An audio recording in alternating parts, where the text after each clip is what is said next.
Hi everyone, it's Hayes, and in today's video we're going to do the commentary / analysis for episode 23 of Miraculous Ladybug season 6, Sadnansi. And yes, I know the episode came out Sunday basically, so as most of you know I usually work weekends. However, this week I was doing overtime on Monday and Tuesday.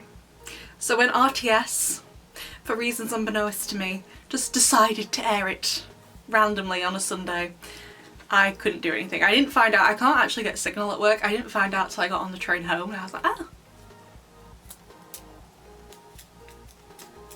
Okay. Thank you, RTS. So that's why this video is so late. It's only been like 2.5 days, but even so, my apologies. I wanted to watch it, but I managed to avoid all spoilers until this morning when I sat down to watch the episode. And overall, I did like it. However, right, if I was judging this episode purely based on the Marinette scenes and the Alia scenes, combine those scenes together, I think they're absolutely perfect. They are a solid 10 out of 10.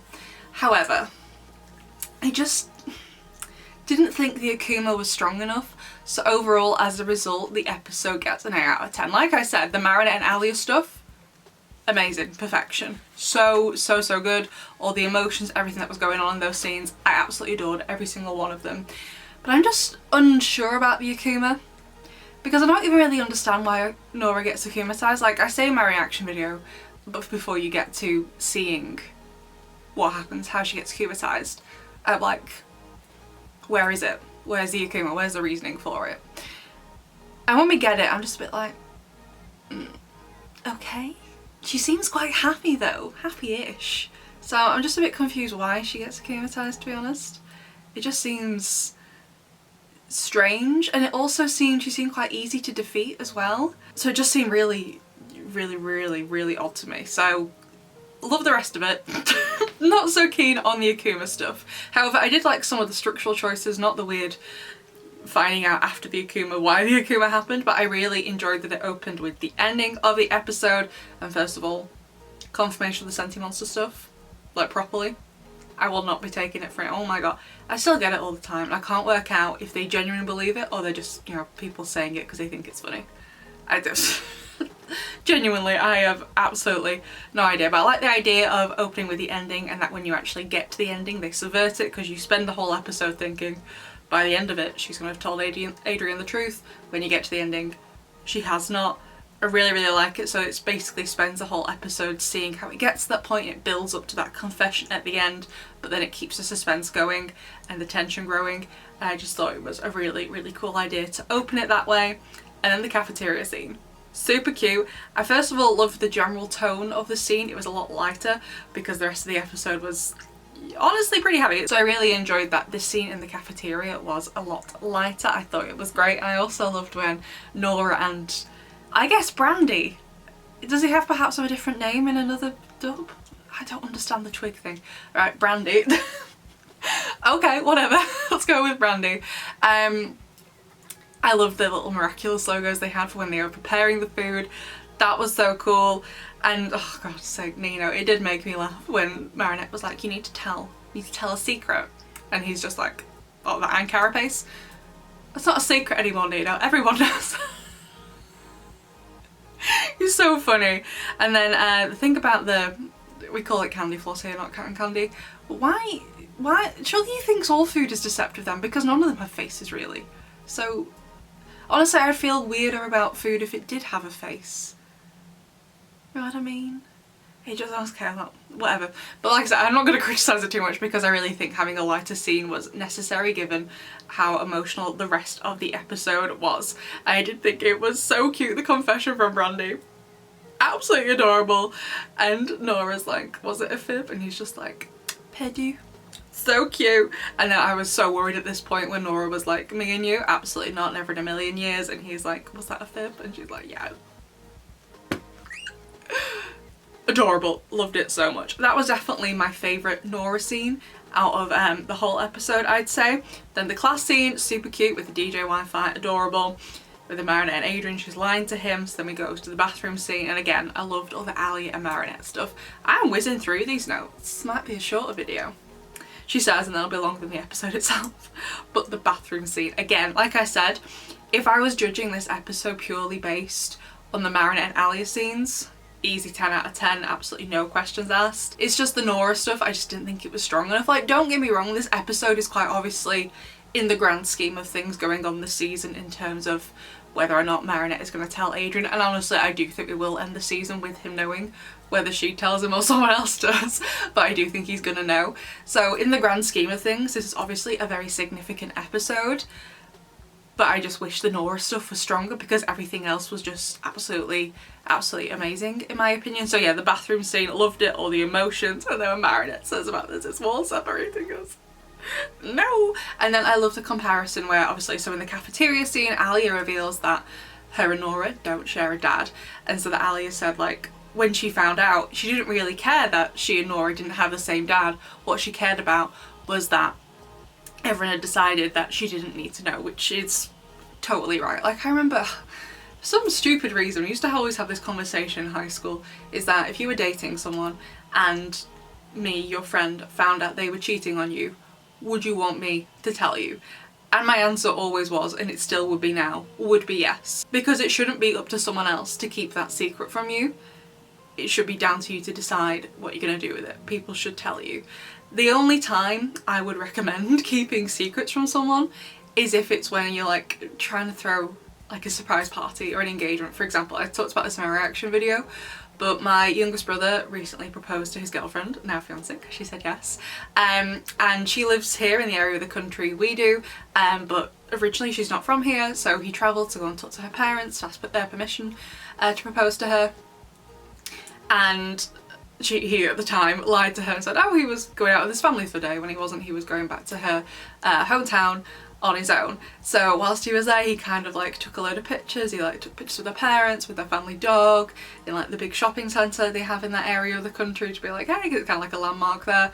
And then when she said yes, he showed her all the pictures and like everything he did in the lead up to the proposal to show her, because he thought it would be a cool thing that they could look back on. And she did. So she did like it. So it's just like, only keep good secrets like that, where you know you're going to tell them, because once you propose to them, thrown the party, whatever nice thing you've got planned, it'll be cool to see how they prepared for it, right? Not this. Because it shouldn't be up to you to decide whether they're ready to know. It should be up to them. And then we get to the scene in Marinette's room, and first of all, Tiki with a little teapot and the teacup. I know that's not the point of the scene, but I couldn't help but love it. Okay. I just loved it. But on to, you know, the rest of the scene, you know, the important bit. The Tiki stuff was important to me. Amazing. I thought it was so good. I loved how she's redrawing it over and over again in response to her basically talking to herself. I know she's doing like her voice and then like an impression of Gabriel's voice, but she is talking to herself, and as she's doing it, she's drawing what facial expression she feels fits Gabriel in that moment. But then at the end, when she kind of gets it right, she draws like a kind looking Gabriel. He kind of comes to life, and I have psychosis, so at first I was like, oh, is she having some sort of psychotic episode?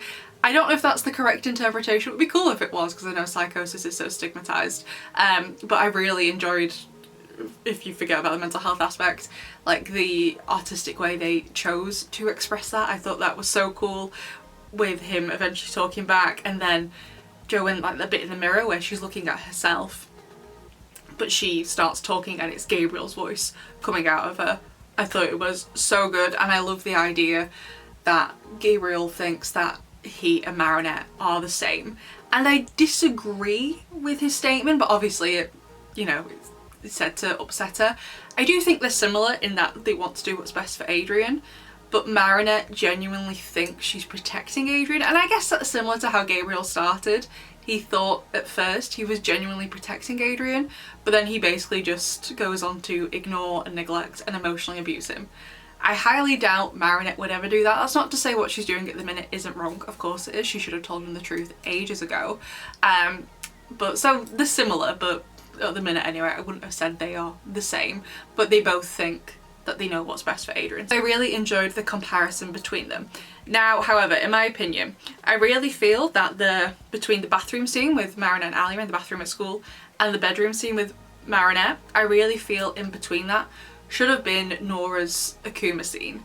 I get in one vein that they possibly wanted to keep the Akuma object a secret from us, but honestly I really don't think it's that big of a deal. I think the Akuma, with it being in the fist, would have worked just as well had we seen it. I really don't think there wasn't much mystery and intrigue. Marinette managed to work it out straight away because, you know, they couldn't get close enough to Anansi. Like for example in Cat Blanc, Marinette has several chances in Cat Blanc to work out where the Akuma object was. Like, is it in his tail, is it in his bell, something else, whatever.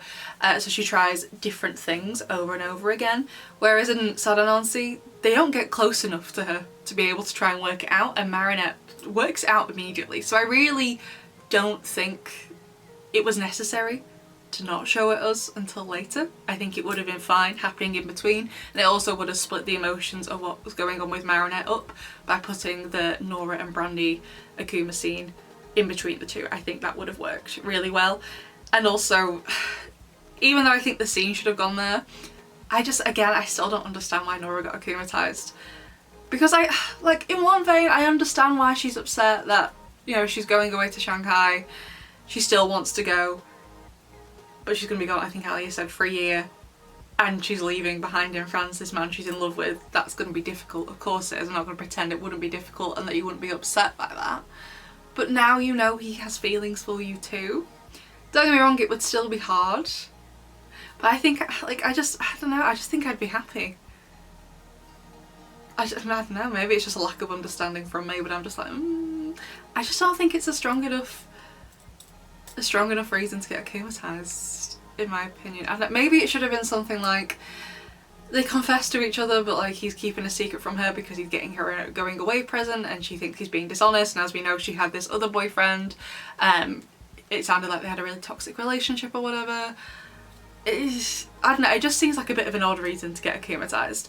But as for the Akuma itself, I did like aspects of this. For example, the first Lucky Charm is an umbrella, but she starts listening to Sadnansi and she lowers it and she gets her with the cobweb spit, I suppose. And she lowers it, and then Cat Noir is like, you gotta protect your heart, my lady, and it kind of made me think of the umbrella scene, so it did seem pretty significant from that. And I love the conversation between Ladybug and Rita Rouge in this scene, where Marinette is basically thinking like, if I can't tell him the truth, I should just break up with him. And I'm just like, maybe you should just tell him the truth because I don't want you to break up. Like, I mean, I don't want to break up, but I also kind of do for the drama, you know what I mean? But just in general, it did seem like quite a tricky Akuma.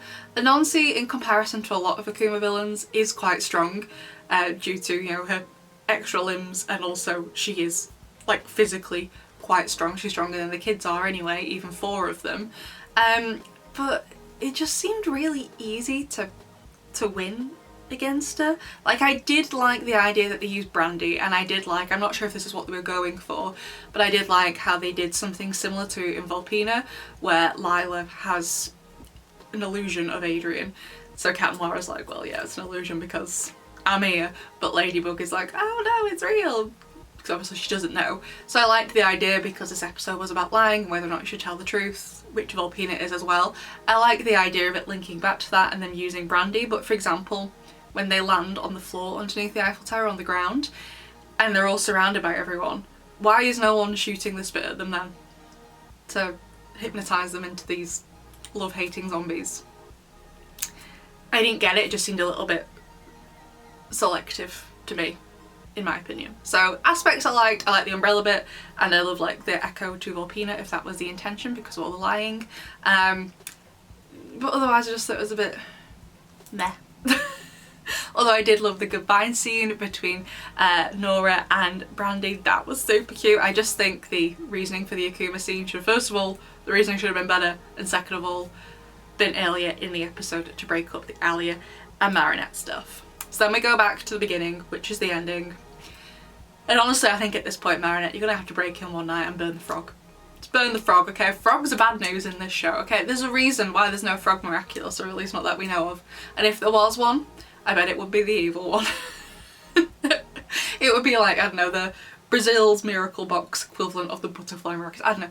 Are frogs significant in Brazil? I don't know any, like, enough about other countries' animals to say they would be significant in Brazil. Any other country we're gonna go to, the frog Miraculous will be the evil one. And so Marinette walks in crying and Adrian's like, oh my god, what's wrong? And she's just like, I love you. Wasn't Adrian just really weirded out by that? Like, I would be too. I'd be like, oh, that's nice. Couldn't you wait till tomorrow?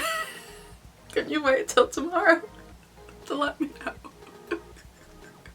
But again, I do quite like the scene because it's still perpetuating how Marinette is feeling and it's keeping the tension and suspense building. But I definitely think, because we're near the end then, that we're gonna end the season with Adrian knowing.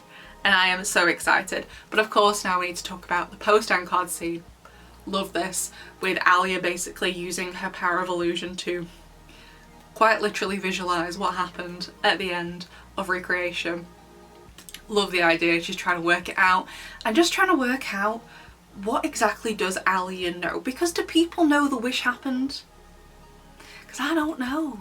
Does Alia know if the wish happened? I really don't think she does. Maybe I haven't seen Recreation in a while, which is fair because I hated season 5. If I'm really gonna rewatch Miraculous, I tend to watch not season 5. Literally anything but season 5, unless it's Pretension. I love Pretension. Everything else, put it in the bin. But does Alia even know the wish happened? Because the reason why I'm saying that is because in the first illusion she does, Book Noir is there and I'm pretty sure Monarch is wearing the Ladybug earrings, and she's like, well no, that can't happen because you can't have Book Noir and someone with the Ladybug earrings in unless they are the same person. So does Alia know that happened? I'm just a little bit confused on what Alia does know. I know she obviously doesn't know anymore that Gaby Baby was Monarch Daddy, but does she even know the wish took place? Please tell me if I'm wrong. I genuinely can't remember. I feel like she does.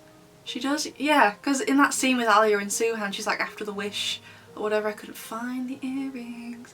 And he's gone, well, your recreation is what I'm hearing from myself. But I really enjoyed the scene and how, well, I don't have said Alia's suspicious per se. She's doing it because she wants to help Marinette, right? She's like, if I can work out what the problem is, and the problem is obviously with something Adrian's dad did right at the end, if I can work out what that is, then I can help Marinette. So I understand the logic. I don't think she's suspicious per se, but I am intrigued to see how Elliot is going to find this out. So yeah, I did think it was a pretty good episode in terms of the overall significance of it, with what's going on with Marinette and Alia and Adrian and keeping the secret. I loved all of those scenes.